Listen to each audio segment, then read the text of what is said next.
Good, hello, feature nugget time. Still talking about sublayers, but we're going to start getting into some of the really deep, interesting stuff. I am, of course, talking about node stuff. Okay, so each layer in its entirety is just a singular box, right? So what if you want to get to the information contained within the sublayers and do different stuff to them? Fortunately, inside the node library, there are nodes for accessing this stuff.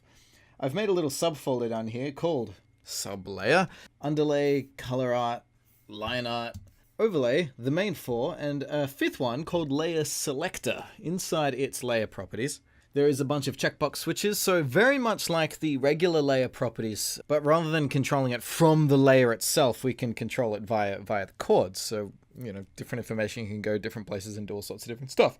So to demonstrate, here's this light bulb, right? Across its sublayers, the underlay is empty. Color art has the actual bulb and filament. The line art is the line art, and the overlay has this little white.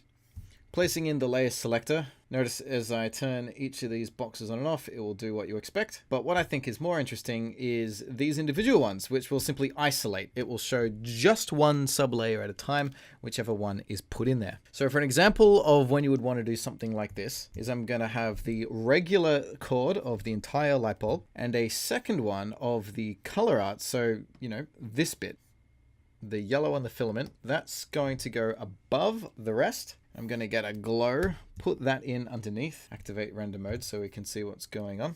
And I'll bloom that out with let's say 30 with an intensity of 2. That's only going to be affecting the color art. The black areas underneath, they're unaffected. So you can do all sorts of stuff with this. In the next nugget, I'm going to do another example, but this time using positional value, a method to be able to send different sublayers to different physical locations simultaneously.